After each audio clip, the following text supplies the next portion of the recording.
Apa manfaat yang didapat dengan mendukung Iran? Itu yang pertama. Dan apa kerugian yang didapat dari seperti saya yang anti Israel dan Iran? Mohon maaf. Baik, Masya Allah, ini pertanyaan bagus. Jadi Iya. apa manfaatnya kita dukung Manfaatnya apa Iran? itu aja, Oke, ya. saya jawab, Ustaz.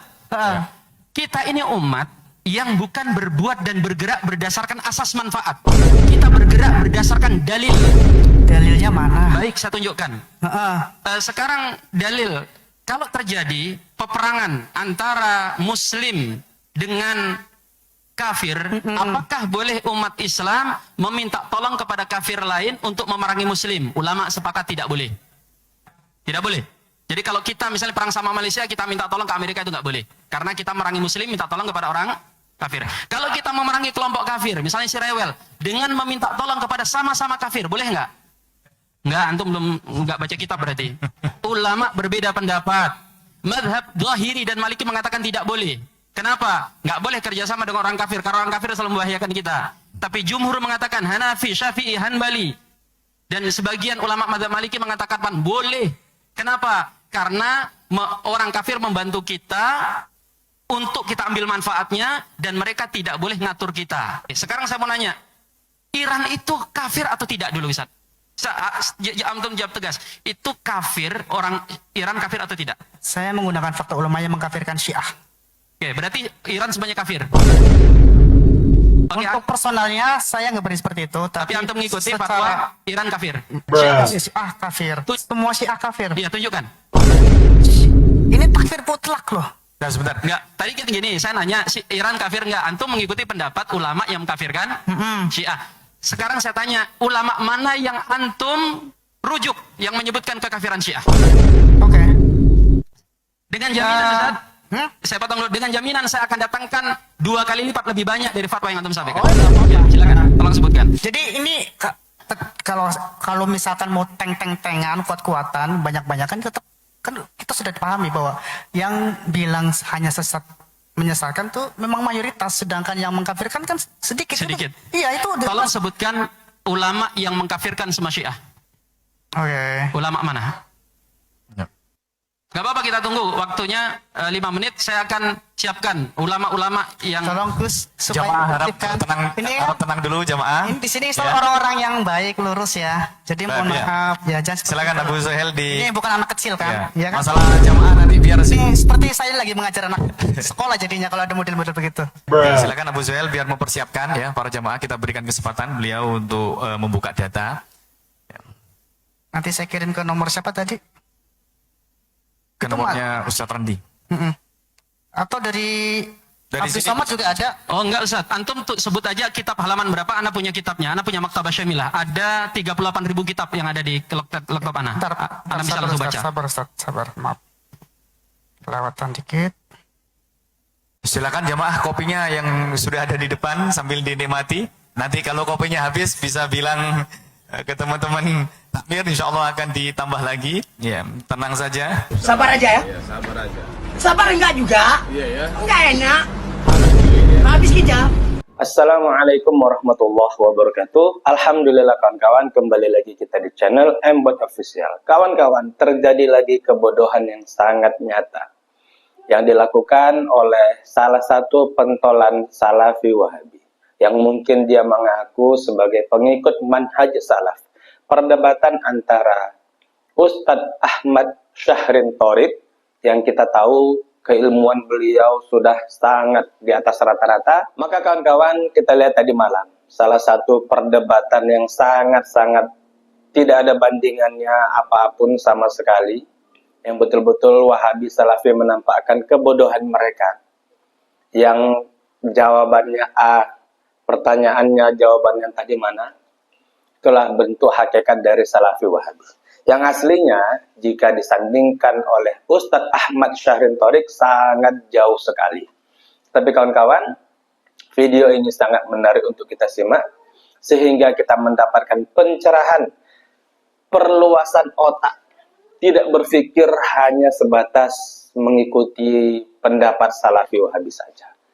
Menurut kami, video ini memang sangat pantas untuk kita lihat, sehingga kita mendapatkan pencerahan yang sangat jelas. Oke kawan-kawan, tidak perlu lagi berlama-lama di depan. Mari kita simak video ini sampai akhir. Kami persilahkan kepada Gurunda Al-Fadil Kiai Haji Ahmad Syahrin Thoriq LCMA Hafizullah Ta'ala untuk memulai menyampaikan pemaparannya. Falyatafaddal mashkuran. Ustaz. Assalamualaikum warahmatullahi wabarakatuh. Bismillah walhamdulillah wassalatu wassalamu ala rasulillah wa ba'du. Para asatidah sekalian yang dimuliakan dirahmati oleh Allah Subhanahu wa taala, Gus Aziz, kemudian akhina Bapak Awal Abu Suhail, dan insyaallah kita semuanya dirahmati oleh Allah taala. Amin ya rabbal alamin. Hadirin dimuliakan Allah, debat atau diskusi itu adalah sesuatu yang sudah menjadi tradisi dalam dunia Islam. Bahkan kalau kita mencari dalil, Quran itu sudah cukup menghadirkan dalil yang sangat banyak. Bagaimana debatnya Sayyiduna Ibrahim dengan Raja Namrud, kemudian Nabi Musa dengan Fir'aun, kemudian juga bahkan istilah debat itu sendiri digunakan dalam ayat Al-Quran. Wajadilhum billati hiya ahsan. Dan sepanjang sejarah kaum muslimin kita ketahui bahwa para ulama-ulama Islam seperti Al-Imam Syafi'i, Imam Ahmad bin Hanbal, Al-Imam Baqilani dan ulama-ulama ahlu sunnah menjadi pionir-pionir dalam diskusi dan debat. Karena konsepnya jelas, kebenaran itu terang. Maka ketika sesuatu yang terang itu tidak menyinari, ada sesuatu yang mendindingi di situ. Maka itu diuji dengan diskusi. Sehingga sangat aneh kalau kemudian hari ini umat yang dahulu akrab dengan debat dan diskusi untuk menguji keilmuan justru semacam lari, Pak. Orang suka melempar kontroversi di sosmed dengan narasinya, setelah itu diajak debat Al-Kaburi, gitu ya. Itu sangat aneh bin ajaib. Makanya saya itu sedari awal ketika akhina Abu Suhail mengajak untuk diskusi, saya tuh sangat bahagia, gembira, melampaui kebahagiaan dan kegembiraan orang yang dapat harta. Sampai tim itu saya langgar, ya. Udah saya ingin ketemu, tim itu pada 50% setuju, 80% tidak setuju. Antum bisa bayangin tuh persentasenya. Karena yang tadinya setuju jadi enggak gitu kan. Tapi saya tetap harus ketemu. Ini ketemu sama saudara, ini ketemu mau bagi-bagi ilmu, Ustaz ya. Menguji ilmu, mau nyepuh emas kan gitu kan. Orang mau bagi uang aja mau kan gitu kan. Antum dikasih uang 8,5 miliar mau enggak? Emang antum gubernur? 8,5 miliar. Tapi uangnya 20% asli, 80%-nya palsu mau. Oh, biasa dibohongin sih, jadi mau aja. Baik, saya kembali. Waktu saya sudah tinggal 15 menit. Teman-teman sekalian, diskusi itu pasti akan menghasilkan hal yang baik. Kalau sedari awal cara dan niatnya baik. Dan ada titik kesepakatan kan? Ada dulu yang disepakati. Kita ini apa yang menjadi kaidah dan akidahnya. Semakin banyak hal yang disepakati, maka diskusi itu semakin mudah mencari titik temu. Misalnya, kita ambil dari garis yang paling terluar. Teman-teman NU itu biasanya melakukan batsu masail. Debat untuk menguji masalah itu kan. Mudah, mereka cukup bawa kitab ibarat. Kitab-kitab rujukan, khususnya dari kalangan Syafi'i, udah tinggal diadu, nanti kalau ada ibaratnya selesai. Mana yang ibaratnya paling terang, yang paling sahih, paling rojih, itu yang digunakan. Di situ nggak pakai Quran, nggak pakai hadis, nggak pakai dalil. Ditunjuk Imam Rafi'i mengatakan begini, udah selesai. Tapi tentu antum jangan mengatakan, berarti nggak pakai Quran hadis, jangan begitu ya. Nah, ini kenapa? Karena satu circle, satu kelompok NU, mereka sudah sepaham bagaimana cara memahami diskusi dan kesepakatan-kesepakatan antar mereka. Hal yang agak sulit dilakukan kalau antar ormas kan, misalnya NU ketemu sama Muhammadiyah, atau NU ketemu dengan teman-teman Salafi. Udah nggak bisa menggunakan cara ibarat tadi itu. Berarti apa? Kesepakatannya lebih luas, tapi masih lebih banyak samanya. Disepakati biasanya apa? Dasar Quran, hadis, ijma, qiyas, selesai. Kan gitu. Kalau satu pakai dalil darmo gandul atau gatolojo nggak dipakai. Semuanya pasti Quran, hadis, ijma, qiyas. Oh, sesama muslim. Banyak samanya daripada enggak. Makanya kemarin saya dicandain sama jemaah, Ustaz, Masya Allah. Antum itu kalau dilihat dari jauh, NU banget. Begitu ternyata begitu dekat. Antum kok ternyata mirip Salafi. Ya. Antum tuh banyak miripnya sama Salafi. Terus ngatakan begini, antum banyak miripnya ya. Sama, alhamdulillah, saya subuh sama-sama 2 rakaat sama Salafi itu. Maghrib sama-sama 3 rakaat, Ramadan itu sama puasa. Ya, mari kita gitu kan. Banyak samanya. Baik, keadaan menjadi lebih sulit kalau debat diadakan antara Ahlus Sunnah wal Jamaah, kelompok-kelompok Ahlus Sunnah dengan yang di luar Ahlus Sunnah. Misalnya apa? Dari kelompok Syiah, ya, atau dari kelompok Rafidhah, atau dari kelompok mungkin liberal, ya, muridnya Abu Janda. Ya. Ini saya rasa nggak ada nanti kan. Saya nggak nunggu dikeluarkan, saya keluar sendiri, nggak gitu ya, jangan ya. Oke, tapi apa? Secara umum akan masih takluk kepada apa? Interpretasi kepada Quran dan hadis. Agak lebih sulit kalau diskusi ini. Ya, Masya Allah. Kalau dari Gus ini udah ketahuan lah ya. Maka saya katakan, karena beliau ini lebih banyak samanya dengan saya, atau saya lebih banyak samanya dengan beliau, sederhana, ukurannya jelas. Makanya sedari awal kita ngobrol, udah kalau ternyata kita salah kan tinggal rujuk, Zat. Ya kan? Kalau ternyata tidak ada yang salah, ya tinggal kita berlapang dada, kenapa harus ribut? Ya. Tapi yang penting adalah meja diskusi itu sarana untuk kita menguji sebuah narasi. Sepakat? Ya. Tapi ini bocorannya teman-teman sekalian. Kita itu diskusi, pasti ada hasilnya, kecuali dengan satu pihak. Yaitu apa? Orang yang jahil murakab. Ya. Udahlah dia jahil ini bodoh. Kalau orang Samarinda bilang bungul. Ya, kemudian pakai kuadrat. Ini agak susah teman-teman sekalian. Jadi kalau misalnya diskusi nggak selesai, itu bukan gara-gara memang tidak ada titik temu, karena satunya menggunakan jurus terakhir ini. Oh, jangankan si torik-torik yang 2 bulan belum haji, jangankan Abu Suhail, ya, yang kita bukan siapa-siapa, orang sekelas Imam Syafi'i ngadepin yang kayak gitu itu angkat tangan, betul nggak sih? Tahu antum Imam Syafi'i siapa? Imam Syafi'i dikatakan, "Lau anna Syafi'i nadhara ala hadal umut alladhi min hijarah annahu min khashab la ghalab." Kalau seandainya orang seperti Syafi'i mengatakan sebuah tiang yang jelas terbuat dari batu, yang ngomong apa? Enggak, ini bukan batu, ini dari kayu, maka dia akan kalahkan siapapun. Ya, antum bisa bayang bagaimana hebatnya Imam Syafi'i itu kan? Bahkan dikatakan oleh Imam Dahabi, beliau mengatakan dalika fi qudratihi ala nadharah. Itu karena hebatnya Imam Syafi'i dalam debat. Tapi orang sekelas itu ngomong apa? Majadaltu aliman ila ghalabtuhu wa majadaltu. Sini bukan harus memenangkan argumen, Ustaz, tetapi kita juga memenangkan hati umat. Karena banyak biasanya, wah ini pasti nggak ada hasilnya ini. Apa ini cuma ngabisin anggaran MBG. Diskusi aja nih, gitu kan? Dan saya harap saya kayaknya masih sepakat dengan akhina Abu Suhail bahwa kita adalah untuk mempersatukan umat, ya. Najatamiu ala ma tafaqna alaih wa ya'diru ba'duna ba'dan fi makhtalafna fi. Kita bersepakat untuk hal yang kita sepakati, kita bekerja sama, kalau enggak kita berlapang dada. Saya masih ada waktu, tapi saya simpan untuk nanti, Ustaz. Biasa, saya suka nabung. Ya, terima kasih. Wassalamualaikum warahmatullahi wabarakatuh. Waalaikumsalam warahmatullahi wabarakatuh. Barakallahu fikum, Ustaz Ahmad Syahrin. Kita lanjut saja supaya waktu lebih singkat lagi, ya. Kami persilahkan kepada akhina Bapak guru kita, Bapak Awal Abu Suhail.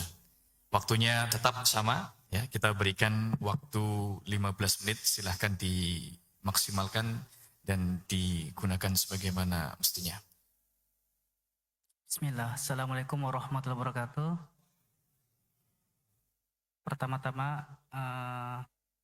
yang saya hormati untuk Sohibul Bait DKM, untuk pengurus DKM Masjid Ukhuwah, dan juga yang saya hormati Ustadz Ahmad Syahrin Thorik, hafizahullah, dan juga moderator Gus Aziz. Masya Allah ini, barakallahu fiik, jauh-jauh dari Surabaya naik kereta itu. Tapi Ustadz saya Ahmad Syahrin lebih jauh ini.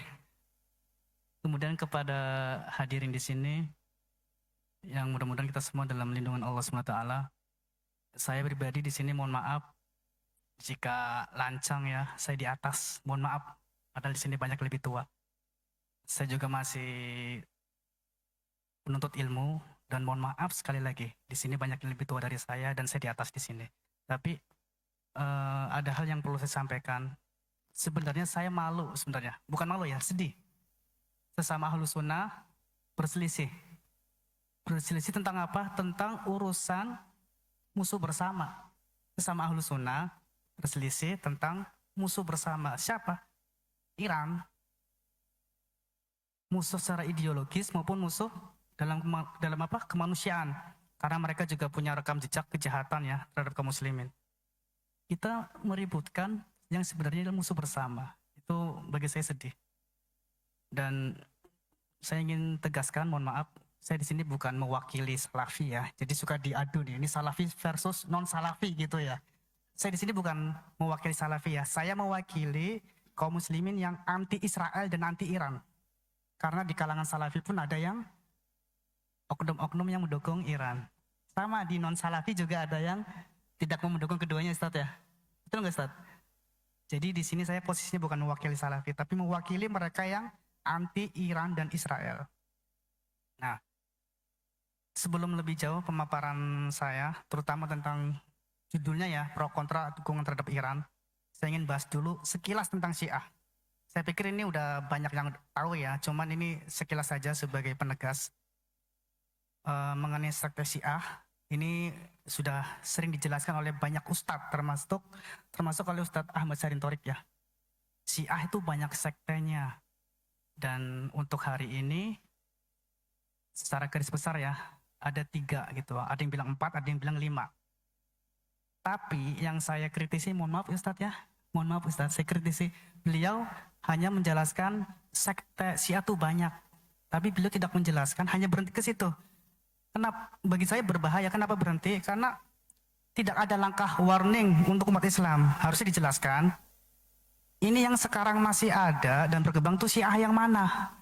Memang Syiah ada yang moderat, ada yang gulu, ada yang pertengahan ya. Yang gulu misalkan dari Nusairiyah dan lainnya, dan misalkan yang moderat Zaidiyah, sedangkan Imamiyah atau 12 imam atau Isna Asyariyah yang sekarang menjadi mazhab resmi Iran, itu kan pertengahan itu ya. Itu harus dijelaskan bahwa Syiah mana yang paling berkembang saat ini, yaitu Syiah Imamiyah. Nah, harusnya dijelaskan pula bagaimana Syiah Imamiyah itu. Ini sangat berkembang supaya ada warning, supaya kita jangan bersantai, tenang aja, itu Syiah kebanyakan moderat kok, tenang aja ada yang moderat. Enggak, bahkan saya masih ada ini ya, ada simpanan dari ceramah Ustadz Buya Yahya bahwa ya kalau ngomongin Syiah jangan ngomong sektenya, ada yang moderat, ada yang gulu, ada yang pertengahan. Jangan berhenti di situ, harus dijelaskan. Dan menurut beliau katanya itu apa ya, jadi alat narasinya orang-orang liberal. Tapi saya bukan bermaksud mengatakan Ustadz Ahmad Syahrin itu liberal ya, enggak ya. Cuman mengikuti cara-cara liberal hanya berhenti di situ. Mohon maaf, itu kritik saya, nanti antum bisa jawab. Mohon maaf ya Ustadz ya. Kemudian setelah kita tahu bahwa Syiah hari ini kebanyakan adalah Imamiyah, dan bagaimana dengan ajaran Imamiyah? Mengenai ajaran Imamiyah, saya sendiri cukup menukil dari fatwa MUI Jatim yang mengatakan bahwa itu jelas sekali kok fatwa di situ, spesifik menjelaskan tentang Syiah Imamiyah, bukan Zaidiyah, bukan yang dulu, enggak, Syiah Imamiyah. Itu disebutkan bahwa mereka sesat menyesatkan, sesat parah. Bahkan ada cuplikan video di YouTube yaitu Habib Anis Al-Jufri yang pernah masuk komunitas Syiah, dan beliau mengatakan bahwa Syiah yang mencela para sahabat ini yang paling penting ya, menjadi sorotan ya. Mengatakan Al-Quran 3 kali lipat dari Al-Quran kita ini. Terus kemudian imam mereka dianggap lebih tinggi kedudukannya dari para nabi gitu ya. Dan itu fakta. Jangan bilang beda Syiah di sini dengan Syiah yang begitu. Sama ternyata gitu. Jadi kita harus warning ya, supaya kita tahu Syiah yang berkembang itu Syiah yang mana gitu. Bahkan untuk pandangan fatwa ulama ya mengenai status Rafidah, ini pun dijelaskan oleh Ustadz Ahmad Syahrin. Alhamdulillah ada yang menyesatkan, ada yang mengkafirkan gitu. Emang sebagian besar emang mengkafirkan, sebagian besar menyesatkan, sebagian kecil mengkafirkan Ustadz ya, memang betul. Tapi jangan sampai dibilang bahwa kalau kita pakai pendapat fatwa ulama yang mengkafirkan, konsekuensinya berarti kita mengkafirkan sekian ratus juta Syiah dong. Enggak seperti itu. Mohon maaf, itu ada cuplikan antum di saya selalu mengawati kok dari siapapun ustadz gitu ya. Saya aktif melihat ceramah-ceramah di YouTube, tulisan-tulisan siapapun gitu. Beliau mengatakan seperti itu ada di Hari Untung ya, podcast ya. konsekuensinya kalau kita pakai fatwa ulama yang mengkafirkan, ratusan juta mereka dikafirkan. Lah ini bagaimana nanti? Nah, sebenarnya, mohon maaf Ustaz ya, mohon maaf. Kalau di salaf itu diajarkan yang namanya dawabit takfir, bab rambu-rambu dalam pengkafirkan. Jadi nggak sembarangan mengkafirkan. Mohon maaf, misalkan kita ambil contoh, misalkan dalam 10 pembatal keislaman karya Syekh Muhammad bin Abdul Wahab ya, salah satunya tentang tawasul Ustaz ya. Nah, tawasul itu menurut Salafi ya, itu termasuk pembatal keislaman. Apakah kemudian kami mengkafirkan kalian yang memang secara masyhur mayoritas Indonesia adalah bertawasul? Buktinya enggak kok, gampang didapati. Salafi itu mau memakmurkan masjid, sholat di belakang yang imamnya bertawasul. Karena nggak sembarangan untuk masalah takfir. Mohon maaf, ini skill saja ya. Jadi mungkin bisa tonton dari videonya Ustadz Ahmad Ubaidillah mengenai takfir mutlak dan takfir muayyan.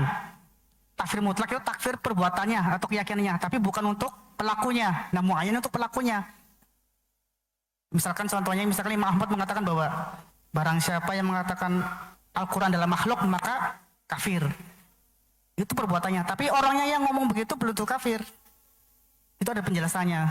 Nah, itu untuk pelakunya. Jadi jangan dibilang kalau kita pakai fatwa ulama yang mengkafirkan berarti resikonya, konsekuensinya mengkafirkan semua siapa. Enggak begitu kok. Nah, kemudian tentang ini, tentang Iran ya. Iran tuh bagaimana? 90% adalah bermazhab Syiah Imamiyah. 90%. Ini kita mulai ke Irannya ya. Dan Iran ini konstitusinya itu berdasarkan ajaran Syiah. Ini kalau mau bukti nanti bisa ditampilkan. Konstitusi Iran itu berdasarkan ajaran Syiah Imamiyah. Itu jelas sekali di konstitusi loh. Nah, dan pemimpin revolusinya pun Khomeini itu mencela para sahabat yang mendirikan Iran yang sejak revolusi 1979 ya. Itu mencela para sahabat. Karena menurut ajaran Syiah memang sahabat itu tercela ya, bahkan dilaknat. Dan itu dijadikan konstitusi oleh Iran saat ini. Kemudian penerusnya, ini nih yang paling penting nih, penerusnya jangan sampai terkecoh. Khamenei yang baru kemarin mati. Mohon maaf, barangkali dibilang syahid silakan. Saya bilang mati kemarin. Khamenei ya, yang dirudal oleh Zionis laknatullah, sama-sama laknat ini. Khamenei mengatakan di tahun 2010, jangan sampai terkecoh, mohon maaf. Mengatakan bahwa jangan mencela para sahabat. Kan begitu ya beritanya ya. Ini jangan sampai terkecoh. Itu cuma kata-kata, tapi di lapangan nihil. Walaupun ada larangan mencela sahabat, tapi di lapangan nihil. Itu nggak lama, itu 2010 loh pernyataan itu, larangan itu. Di 2011 terjadi apa? Konflik di Suriah. Iran dengan segala aset negara, SDM-nya digunakan untuk membantu milisi Syiah di sana. Bahkan mengirim IRGC, dikirim ke sana. Dan di sana terjadi apa? Pembantaian kaum muslimin. Pembantaian besar. Seandainya memang ada larangan mencaci sahabat ya, tapi pembantaian terjadi di 2011. Kenapa? Ya memang ciri khas Syiah itu alasan membantai karena mereka adalah Sunni, hanya karena Sunni. Ini bukan tentara membantai tentara ya, tapi warga sipil yang dibantai itu fakta. Itu kalau mau dicari beritanya gampang banget kok. Iran tuh pembantai. Kemudian kayak kitab primer mereka seperti Al-Kafi, Bihar Al-Anwar, itu kitab primer mereka ya, masih diberi izin dan dicetak besar-besaran dan disebarluaskan ke seluruh dunia dari Iran. Isi kitab itu, kitab primer itu isinya mencela para sahabat. Kalau seandainya melarang mencela sahabat, harusnya kitab-kitab ini yang disebut adalah sarohnya. Sarohnya dijelaskan nih, yang bagian ini jangan ini ya, jangan dijadikan ajaran kita ya, harusnya dijelaskan itu. Tapi yang disebarluaskan adalah kitab tersebut tanpa sarohnya. Harusnya ada sarohnya, misalkan kalau misalkan ada larangan janji sahabat ya. Tapi kitab itu masih tersebar luas kok. Dan yang ketiga kita harus paham, mereka takiyah. Itu memang ajaran mereka. Kalau seandainya ada yang masih percaya dengan pernyataan Khamenei, larangan mencela sahabat, kalau mempercaya silakan, resiko tanggung sendiri. Intinya mereka punya ajaran takiyah. Cuman ngomong doang, di lapangan nih nihil. Kemudian tentang ini, Tadi tentang ideologi Iran ya, Syiah Imamiyah ya. Sekarang tentang rekam jejak kejahatannya. Saya mengambil dari data yang disampaikan oleh Amar Risalah, Ustadz Amar Risalah. Itu ada di podcast Kesungkar gitu ya.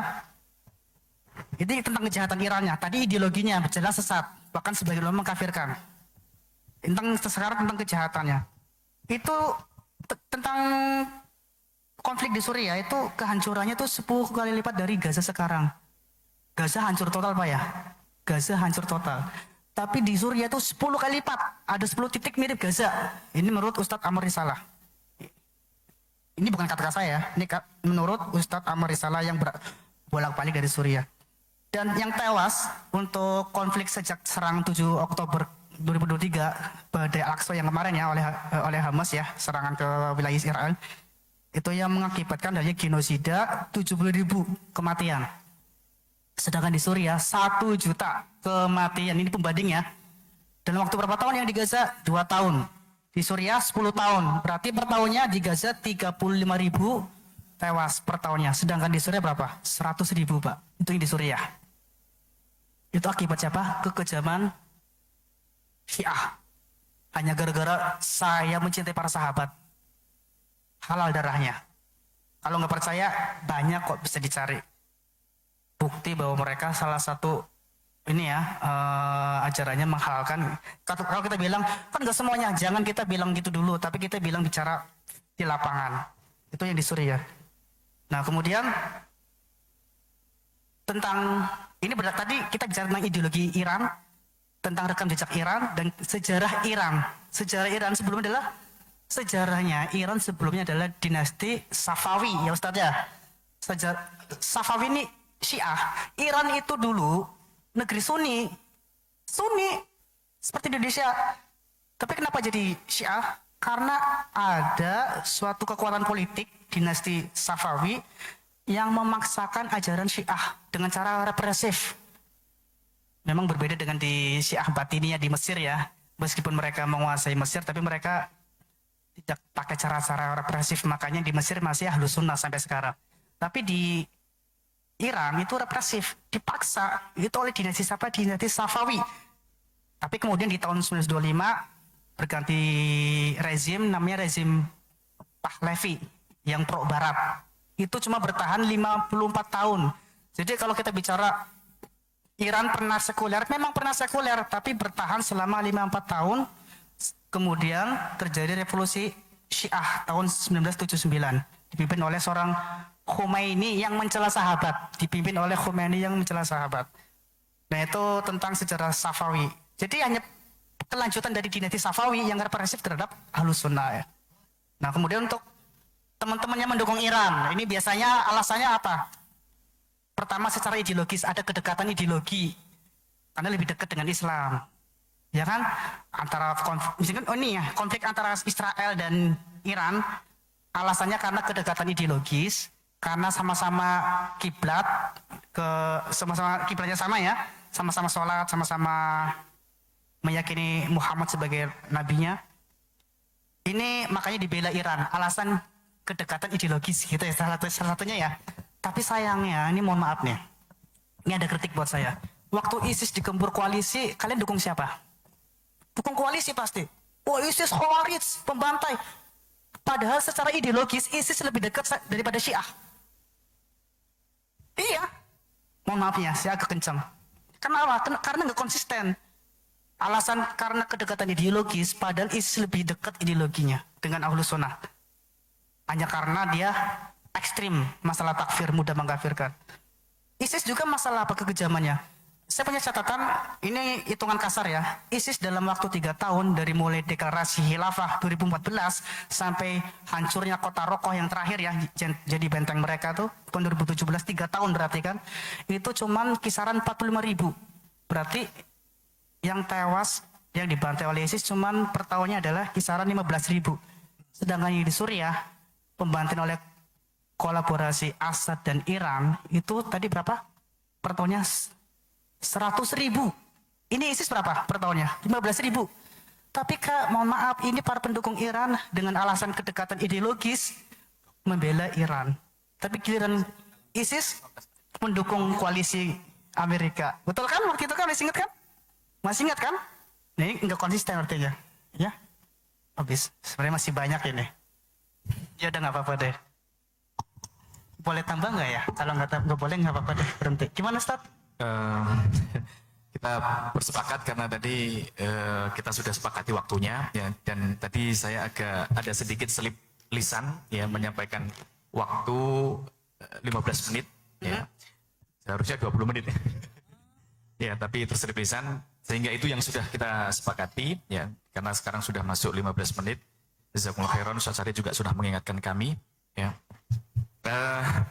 Hadirin yang dirahmati Allah, sebelum kita masuk pada sesi berikutnya, sesi kedua untuk saling kemudian menanggapi, izinkan saya kembali mengingatkan dan menegaskan bahwa ruang diskusi kita pada malam hari ini, sebagaimana Abu Suhail juga sudah menyampaikan, dan saya yakin beliau juga, ya Ustaz Ahmad Syarif juga menyampaikan, bahwa diskusi ini tidak mewakili kelompok dan afiliasi manapun. Ya, ini yang perlu dipertegaskan, tidak mewakili pihak Salafi, Wahabi, Nahdlatul Ulama, Muhammadiyah, atau kelompok-kelompok dan afiliasi yang lainnya. Ya. Kok kalau pakai afiliasi itu kita dijeweri. Baik, ya itu saja yang ingin kami tegaskan kembali, sehingga para netizen juga yang ada di ruang dunia maya ya bisa memahami yang demikian. Baik, kita masuk kepada sesi kedua, dan Ustaz Ahmad Syahrin masih memiliki tabungan waktu, barangkali juga bisa dimanfaatkan untuk memberikan tambahan. Tafadhol Ustaz.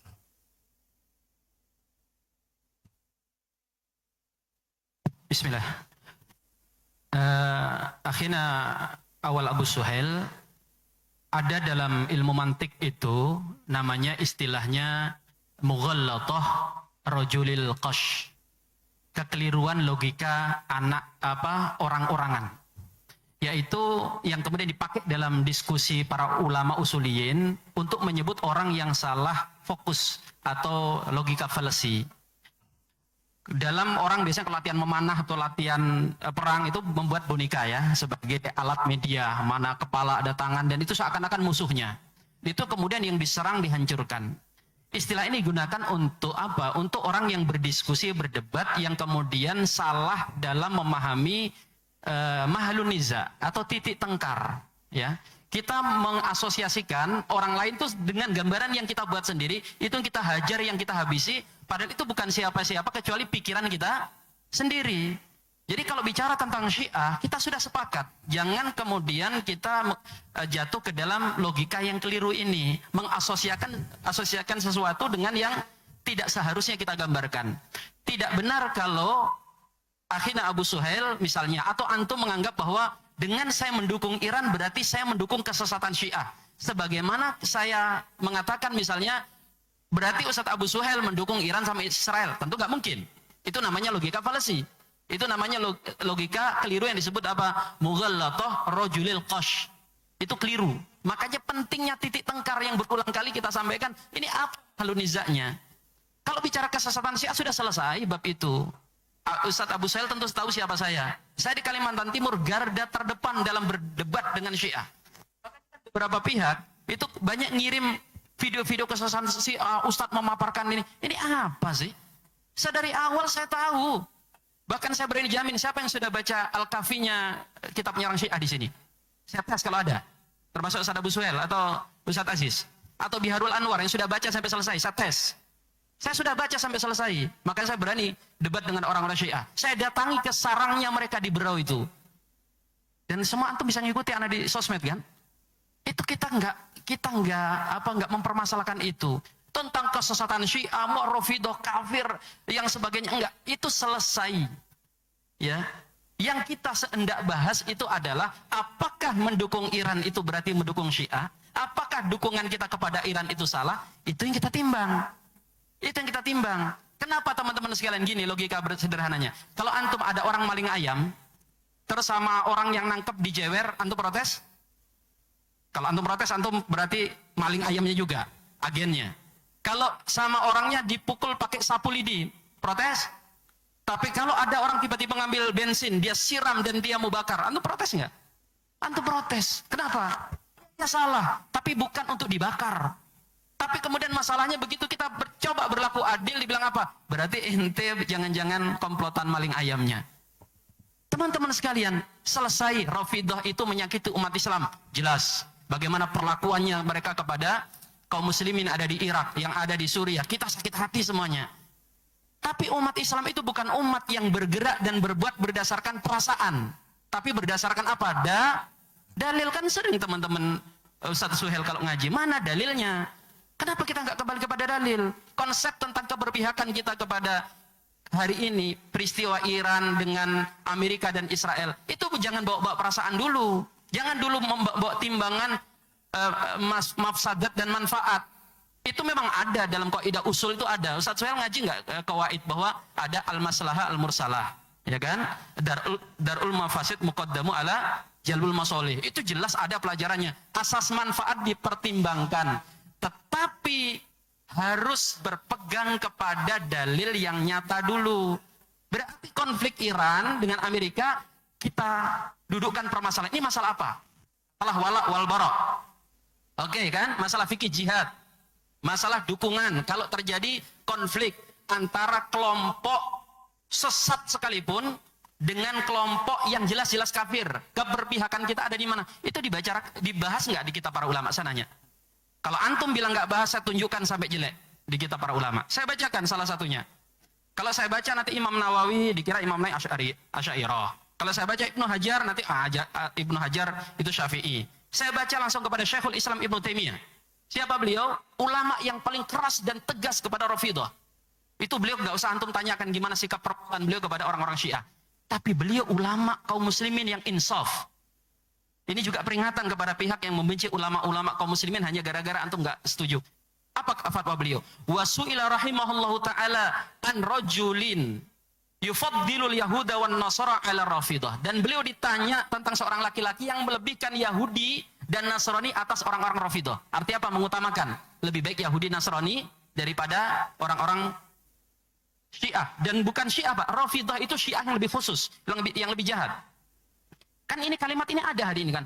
Mending Yahudi dan Nasrani musuh yang nyata daripada musuh dalam selimut. Fatal sekali logikanya, Pak. Kalau begitu caranya, mending musuhan sama kakak sama adik daripada sama tetangga. Kenapa? Musuh dalam selimut. Oke, kita baca dulu. Fa'ajaba, maka beliau menjawab, alhamdulillah, segala puji bagi Allah. Kullu man kana mu'minan bima ja'a bihi Muhammadan, fahuwa khairum min kulli man kafar bih. Semua orang yang beriman kepada apa yang dibawa oleh Muhammad sallallahu alaihi wasallam, maka dia lebih baik dari siapapun yang kafir kepada Nabi Muhammad. Belum betul, belum selesai, tenang aja antum ini. Biasa nih netizen ini, belum selesai sudah berkesimpulan. Wa in kana fil mu'mini bidzalika naun minal bid'ah sawa'un kanat bid'atul khawarij wa murji'ah wa syiah wal qadariyah wa ghairihim. Meskipun dalam diri kelompok Islam tadi itu ada perbuatan bid'ah, baik itu bid'ah jelas ini disebut khawarij, syiah, qadariyah, jahmiyah dan yang selain mereka. Dan beliau mengatakan fa innal yahuda wan nasara kufran ma'luman bil itidrari minad dinil Islam. Yahudi dan Nasrani kafirnya kafir maklum, nggak perlu ditanyakan lagi. Sudah jelas dan itu sudah perkara penting dalam agama kita. Kemudian dikatakan wal mubtadi'u idza kana yahsabu annahu muwafiqun li Rasulih sallallahu alaihi wasallam la mukhallifun lahu lam yakun kafiran bih. Sedangkan pelaku bid'ah dari orang Syiah atau siapapun itu mereka tidak dikafirkan karena mereka itu ngaku ngikuti Nabi Muhammad. Meskipun dalam mengikuti itu perbuatan mereka menyelisihinya, tapi mereka ngaku ngikuti. Ya, coba ini dipahami pelan-pelan. Kemudian beliau mengatakan apa? Walau qaddira annahu yakfuru falaysa kufruhu mislu kufrum man kadzdzaba Rasul sallallahu alaihi wasallam. Katakan saja perbuatan mereka menyebabkan mereka kafir. Seperti yang kita sebut, kan Syiah nyaci maki sahabat, kan Syiah punya Quran lagi. Oke, kafir. Katakan saja betul tuduhan kita. Tetap kekafiran mereka levelnya di bawah kekafiran orang Yahudi dan Nasrani. Timbangannya itu, teman-teman sekalian. Maka kata Allah, afala ta'qilun, kalian pakai akal enggak? Dan orang berakal itu kata Sayyiduna Amr ibn As, laisal akil man ya'riful khair min syarr. Bukan orang berakal itu orang yang tahu mana kebaikan dan keburukan. Itu orang biasa juga tahu. Walakinal akil man ya'riful khair min syarrain. Ya. Tetapi orang berakal itu orang yang tahu kebaikan di antara keburukan. Ada keburukan, kita timbang mana keburukan yang masih lebih mending. Bahasanya begitu. Makanya keluar kaidah kan. Keluar kaidah, yuk khadu ahwanu dararain au syarrain au akhafu dararain. Diambil sesuatu itu yang paling ringan keburukannya, yang paling ringan kejelekannya. Kita ngaji juga kawaid, yang sudah ngaji di pondok pesantren, ada kaidah bunyi apa? Para ulama mengatakan idza ta'arradal mafsadatan. Kalau bertemu dua keburukan, yura'u a'zamu dararan, maka yang harus ditandain diwaspadai yang paling berat mudaratnya. Biirtikabi akhafihima. Dengan apa kita mendukung yang paling ringan mudaratnya, teman-teman sekalian. Secara dalil kita nggak usah berdebat tentang kesesatan Syiah, jelas itu. Dan antum jangan salah fokus lagi pakai salah logika tadi kan.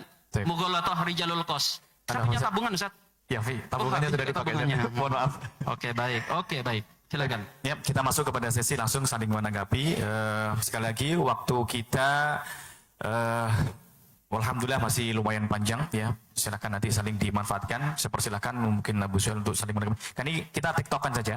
Iya, Ya, tiktokan. Nanti apabila Ustaz Ahmad Sarin ingin langsung menyampaikan sanggahan dari apa yang menjadi klarifikasi dari Abu Suhail juga kami persilahkan. Baik, silakan. Oke, terima kasih.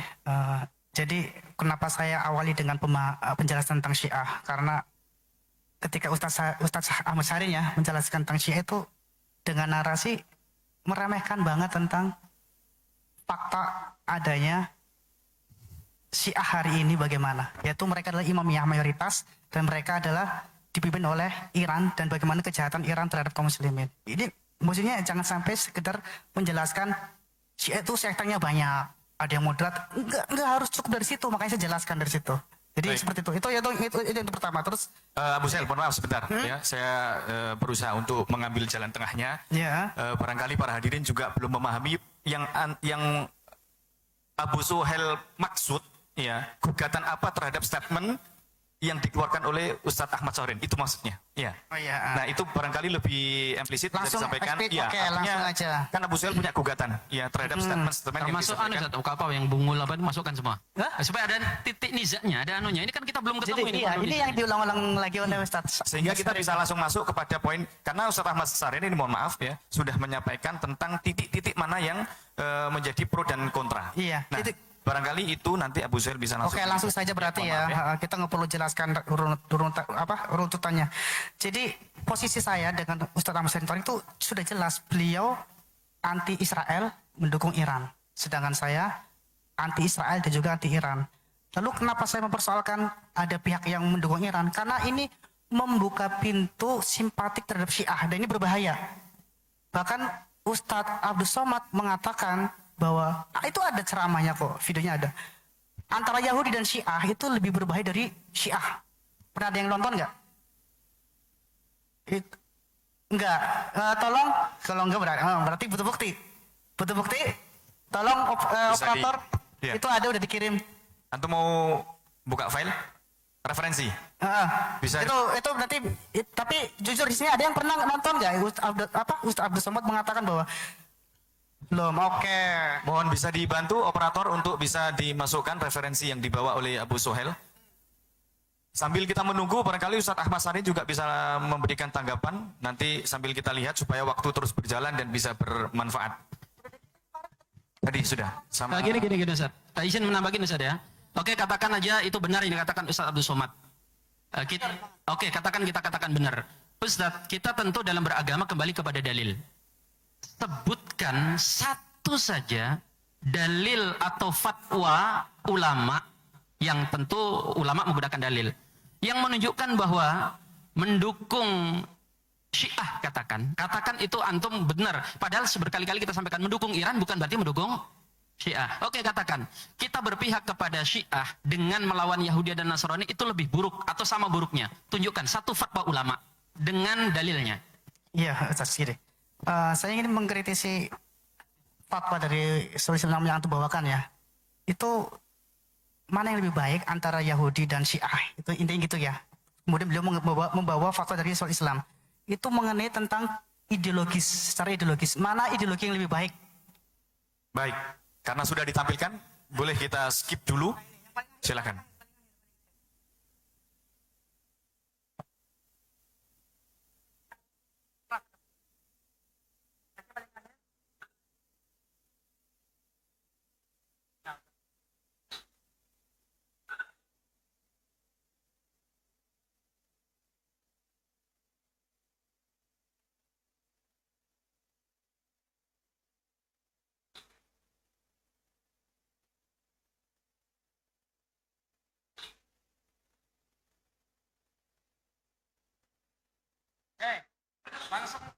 Baik.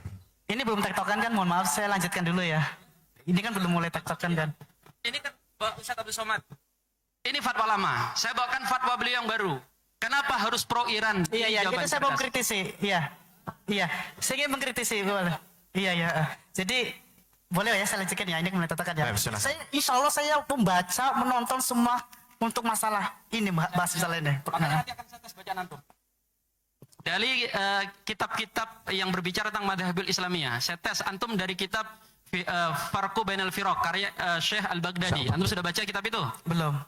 Belum. Oke, sekarang antum sudah baca Maqalatul Islamiyin karya Syekh Abu Mohon Hasan maaf, Al-Asari. mohon maaf. Oh, itu berbicara firqah-firqah Ini Islam. udah tektokan atau masih jatah saja? Boleh, sudah tektokan. Langsung. Ya, silakan. Ya kan? Ini Tadi kita kan langsung beliau tanya. ada waktu banyak. Tadi saya nabung waktu, Ustaz. Sebentar, saya luruskan dulu.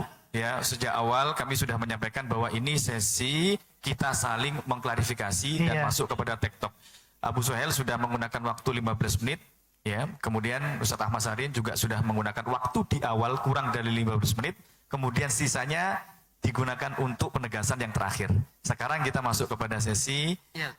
TikTok. Ya, saling mengklarifikasi. Oke, saat antum jawab aja, nanti gak apa-apa nanya balik ke ana. Ini penting, kenapa? Antum kan pengamat. Kita boleh mengamati apapun, ke media, pendapat ini, tapi kita tentu rujukan utama kita para ulama dulu. Saya tegaskan dulu ke antum, kalau antum sudah baca, antum akan saya tanyain beberapa poin-poin yang ada dalam kitab tersebut. Tapi kalau tidak, antum katakan tidak. Maqalatul Islamiyin, Syekh Abu Hasan Al-Asari, antum sudah baca belum tentang? Belum. Belum. Kemudian yang paling umum tentang tulisan Al-Imam Syarastani tentang Milal wal Nihal. Belum. Terus. Oke, baik. Berarti antum belum Iya. baca itu. Kemudian antum Coba seperti apa coba? gimana, Sat? Iya, teksnya seperti apa, matanya seperti apa coba? Fatwanya. Kesimpulannya ulama memasukkan bahwa Syiah itu adalah bagian daripada umat Islam. Bagian dari umat Islam itu antum menggunakan fatwa yang memang mereka cuma sesat tapi masih Islam. Lalu bagaimana dengan ulama-ulama yang mengkafirkan mereka? Mengkafirkan Syiah. Itu yang pertama. Ini sebenarnya yang ini gantian ya. Kalau Iya, betul. Saya silakan. tanya gantian ya Ustaz. Silakan. Saya nggak motong pembicaraan. Saya gini aja. Apa manfaat yang didapat dengan mendukung Iran itu yang pertama? Dan apa kerugian yang didapat dari seperti saya yang anti Israel dan Iran? Mohon maaf. Baik, Masya Allah. Ini Oke. pertanyaan bagus. Jadi Iya, antum iya. tanya, apa manfaatnya kita dukung Manfaatnya apa Iran? itu aja, Oke, ya. saya jawab, Ustaz. Kita ini umat yang bukan berbuat dan bergerak berdasarkan asas manfaat. Kita bergerak berdasarkan dalil. Dalilnya mana? Baik, saya tunjukkan. Heeh. Sekarang dalil, kalau terjadi peperangan antara Muslim dengan kafir, apakah boleh umat Islam meminta tolong kepada kafir lain untuk memerangi Muslim? Ulama sepakat tidak boleh. Tidak boleh.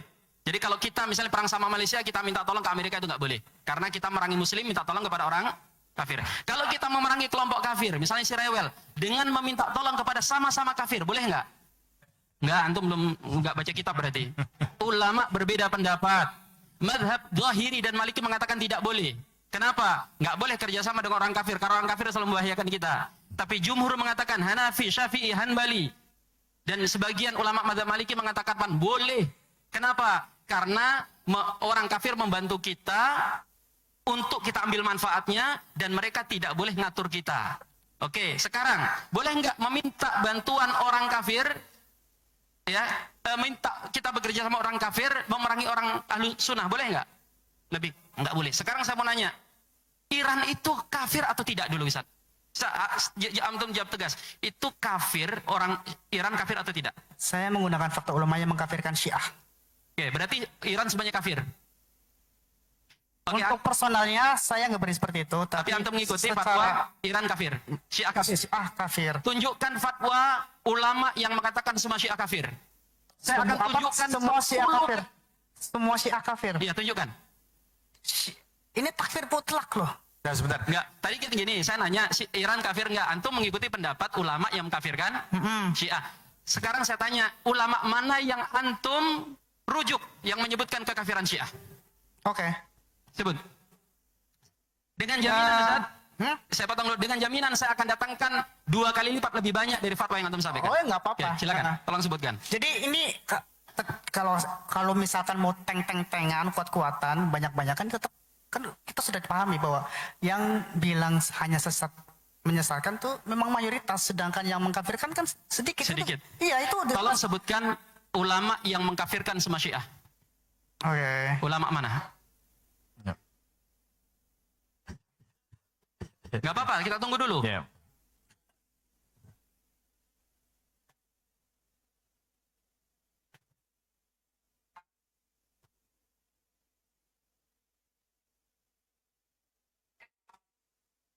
Gak apa-apa, kita tunggu. Waktunya 5 menit. Saya akan siapkan ulama-ulama yang Tolong Gus supaya Jamaah harap tertibkan. tenang, Ini harap tenang dulu jamaah. ini di sini Ya. orang-orang yang baik lurus ya. Jadi mohon Ya. maaf ya, jangan seperti Silakan itu. Abu Suhel di Ini bukan anak kecil ya. kan? Ya kan? Masalah jamaah nanti biar Ini seperti saya lagi mengajar anak sekolah jadinya kalau ada model-model begitu. ya, silakan Abu Suhel biar mempersiapkan ya para jamaah, kita berikan kesempatan beliau untuk membuka data. Nanti saya kirim ke nomor siapa tadi? Ke Itu, nomornya Ustadz Randi. Atau dari Dari Abdul sini. Somad juga ada. Oh enggak Ustaz, antum tuh sebut aja kitab halaman berapa, Anda punya kitabnya, Anda punya Maktabah Syamilah. Ada 38.000 kitab yang ada di laptop Anda. Bentar, Anda bisa sabar, langsung Ustaz, baca. sabar, Ustaz, sabar, maaf. Kelewatan dikit.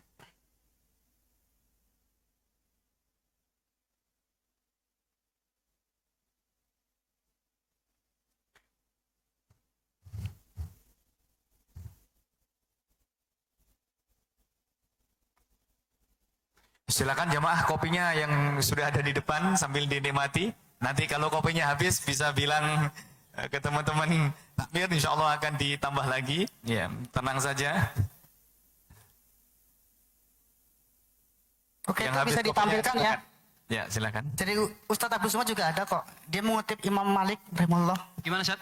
Ustadz Abdul Somad juga ada videonya. Enggak. Beliau mengutip Katakan Imam Malik. Ustaz Abdul Somad benar. Berarti rujukan antum Ustaz Abdul Somad. Dalam hal ini rujukan antum Salah Ustaz Abdul Somad. satunya untuk masalah ini iya. Oke, salah satunya yang Dan juga benar-benar ini ulama. ada ini bisa kalau misalkan meragukan yang tolong operator. Baik Ustaz, kalau gitu sambil antum nyari, saya izin putarkan ya. Saya dengar nanti saya ada kritik nanti. Tarzan. Nanti saya ada kritik itu. Insya Allah saya tuh tahu kok itu, tahu kok. Saya mau Biar beritahu memperpendek. jemaah. Sebentar Ustaz, sambil Ada video yang Ustaz Abdul Somad mengatakan Islam bukan Syiah bukan Islam dengan berbagai macam alasannya. Tapi di sini harus ada juga kenapa harus pro Iran. Ini jawaban cerdas Ustaz Abdul Somad. Nanti disimak. Ini katakan kita merujuk ke Ustaz Abdul Somad ada 2 kaul. Ada kaul qadim, ada kaul jadid. Kalau antum mengikuti kaul qadim, monggo. Kami mengikuti kaul jadid Ustaz Abdul Somad. Tapi Ustaz Abdul Somad dalam debat itu tidak dijadikan sebagai referensi. Teman-teman NU-nya nggak pakai. Apalagi beliau yang kayaknya antum pengurus NU cabang mana, Ustaz? Seperti itu Ustaz. Jadi gini Ustaz. Gimana? Ini Ustaz Abdul Somad tuh bukan perkataan beliau loh. Itu menukil dari Imam Malik. Kok antum Tunjukkan. meremehkan Ustaz Abdul Somad? Enggak. Saya enggak meremehkan Ustaz Abdul Oh Somad. iya siap. Itu Ustaz. siap. atau Ini rijalul qasim. ada beberapa yang saya pertanyaan yang harus saya sampaikan tapi beliau dari tadi menyerang. Baik, Nanti saya gantian. bacakan fatwa Imam Malik Nanti saya dulu. gantian. Antum cari dulu.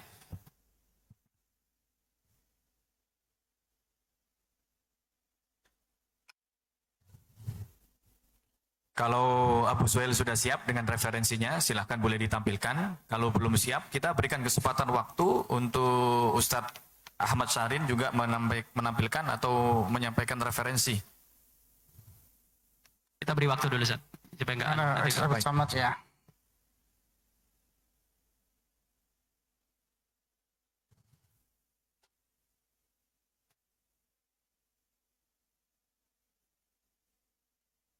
Apakah yang sudah ada di layar ini?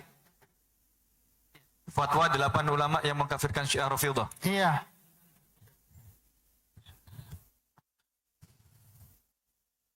Abu Suhail, apa benar yang sudah ada Iya, ini? silakan antum mengkritik film Islam.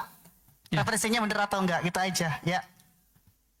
Di bagian mana yang fatwa mengatakan semua Syiah sesat? Semua Syiah takfir mutlak Ustaz. Bukan personal semuanya. Kafir. Iya, mana? Yang kafir semuanya mana? Kalimatnya baca, Ustaz. Mana? Mana kalimat yang mengatakan semua Syiah sesat? Tidak semua kafir. Itu nggak ada, Ustaz. Bapak-bapak silakan buka di AST official. Saya menyebutkan fatwa-fatwa kesesatan Syiah, termasuk daripada fatwa Imam Malik itu saya cantumin. Saya cantumin, bahkan ada 20 fatwa tentang kesesatan Syiah. Tapi tidak ada yang mengkafirkan secara mutlak. Saya minta itu karena Ustadz Abdul Suhail kan mengatakan kafir. Ini Ustaz nih. Ini yang paling mudah kita pahami ya. Iya. Ini dari Imam Malik. Ini yang pertama itu ada di situ. Orang yang mencela sahabat Nabi SAW, maka ia termasuk dalam golongan, tidak termasuk dalam golongan Islam. Iya. Syiah mencela, bahkan melaknat. Baik, saya bisa pahami, Ustaz. Jadi karena Iya. Syiah melaknat sahabat, maka mereka Iya. bukan bagian daripada Islam. Baik. Gini, Ustaz, bedakan antara perbuatan yang menjatuhkan kepada kekafiran dengan kelompok yang sudah dinyatakan kafir. Kalau misalnya pernyataan orang yang membanting Quran dengan cara menghina, apakah kafir? Ini sudah saya bahas Ustaz. Enggak, Ustaz. Takfir mutlak, takfir muayyan. Dua bit takfir udah saya Oke, bahas tadi. izinkan saya membahas versi saya nanya ke jemaah. Iya. Kalau ada orang banting Quran, orangnya ahlu sunnah wal jamaah, banting Quran, ini apa? Kafir nggak dia? Kafir. Perbuatan kafir. Perbuatan Iya. menjatuhkan kepada kekafiran. Kalau ada orang ahlu sunnah wal jamaah meyakini sholat nggak wajib, kafir? Kafir. Perbuatan itu menjatuhkan kepada kekafiran. Gini, kelompok-kelompok ahli bid'ah dalam Islam seperti apa? Qadariyah itu sesat tapi ada yang kafir. Misalnya apa? Kelompok yang mengatakan bahwa umat Islam itu nggak usah berusaha, semuanya sudah ditentukan takdir. Berarti dia melanggar perintah Allah untuk berusaha. Itu menjatuhkan kepada kekafiran, mengingkari ayat. Tapi sebagian mereka hanya ikut-ikutan sesat. Kelompok Jabariyah itu mengatakan nggak ada takdir. Padahal takdir itu masuk rukun iman. Orang mengingkari takdir apa? Kafir. Tapi apakah Jabariyah semuanya kafir? Enggak. Tolong dipahami, Syiah itu melaknat sahabat. Saya mau nanya, apakah semua Syiah itu melaknat sahabat? Ustadz, mohon izin sebentar. Iya. Oke, silakan. Abu Suhail, ya, jadi waktu sudah kami persilahkan. Antum maksimalkan. Oke, tafadhal. Ya, silahkan. Depan kita juga taktikanya nggak terlalu apa ya? Baperan. Baik, Ustaz. Karena tadi itu kelamaan diam, Ustaz. Padahal, Ustaz. Padahal. Jadi gini, alhamdulillah saya udah tangkap tadi ketika saya tanya apa manfaatnya mendukung Iran. Kata beliau ini bukan mengenai manfaat, tapi mengenai dalil. Mengenai? Dalil, urusan dalil. Ya, berarti alhamdulillah nggak ada manfaatnya. Alhamdulillah nggak ada manfaatnya mendukung Iran. Nah, terus mengenai dalil. Dalilnya tadi menggunakan fatwa Syekhul Islam Ibnu Taimiyah. Iya, tadi yang mengenai Syiah lebih baik dari Itu Yahudi. fatwa ulama, Ustaz. Fatwa ulama bukan dalil. Iya, maksudnya setidaknya sebagai rujukan lah. Kita anggap Iya, sebagai rujukan. kalau rujukan benar. Iya, Benar. oke gitu ya. Jadi itu pernyataan mengenai tentang secara ideologis mana yang lebih baik, bukan mana ketika ada dua kezaliman saling berperang. Padahal saya dibandingkan antum, maksudnya dari kelompok non salafi ya, sering mengamalkan sholawat asgil. Ya, Sholawat. asgil, iya, asgil. Sholawat itu asgil. Iya. Sholawat Iya, asgil. sholawat asgil ya. Iya. Iya kan? Supaya disibukkan pezolim sama pezolim dan kita dikeluarkan dari kejahatan mereka. Lagi itu yang jadi pegangan saya walaupun saya bukan pengamal salawat asgil. Itu tahan dulu Ustaz. Ya. Dari tadi antum Jadi, ngomong loh enggak, Ustaz. saya perjelas berarti kan kalau ada orang dolim sama dolim ya sudah biar aja orang dolim gitu kan? Iya, itu intinya. meringankan kerjaan kita. Baik. Kita Saya lebih nggak aman. menyela. Biarkan itu amalan antum loh, ya kan? Itu yang pertama. Terus kedua, justru ketika memberikan dukungan kepada Iran, ini semangat untuk takrib Sunni kembali muncul, termasuk oleh Ustadz. Ayo kita mulai bersatu lagi. Loh, maaf sekali. Saya Yusuf Qaradawi aja menyesal kok. Syekh Yusuf Qaradawi saja menyesal. Iya kan tahun 2013? Betul Ustaz? Mungkin yang lain mungkin enggak mohon maaf itu. Kalau mau bukti nanti ada bukti. Saya Yusuf Qaradawi seorang ketua ulama internasional mengakui ulama salafi lebih alim dalam masalah melihat Syiah Iran dengan Hizbullahnya ketika ada pembantian di Suriah. Ini kok ada usaha untuk takrib lagi persatuan. Tapi masih mending antum Ustaz. Masih mending. Ada yang lebih parah. TGB Muhammad Zainul Majdi dan Ibu, mohon maaf Ibu ya, mungkin barangkali melihat, Ibu Irna Hadono. Beliau bukan cuman usaha takrib Sunni Syiah, tapi menormalisasi ajaran Syiah Ustaz. Kalau antum bagus, cuman sekedar takrib Sunni Syiah. Tapi kalau ini sudah ada mulai naik lagi nih, usaha untuk menormalisasi ajaran Syiah. Kita ingat tahun 1979 ketika Baik, kita sambil tiktokan ya. Iya. Nggak apa-apa ya, saya nyalain. Iya, Nah, jadi kita akhirnya melebar kemana-mana Ustaz. Jadi Loh, kita itu ada kaitannya Ustaz. Itu menurut pandangan antum. Jangan antum memaksakan pakai pandangan antum. Ini ada Oke, kaitannya baik. loh. Lanjut, silakan. Baik. Ya silakan. Antum mau ngomong silakan. Baik Ustaz. Jadi saya kembalikan kepada topik. Saya dan jemaah belum menemukan adanya fatwa ulama ahlu sunnah wal jamaah yang secara tegas menyatakan apa? Syiah semuanya sesat atau semua kafir. Mohon maaf. Saya sekarang akan tunjukkan sebaliknya. Fatwa ulama yang secara tegas mengatakan tidak semua Syiah kafir.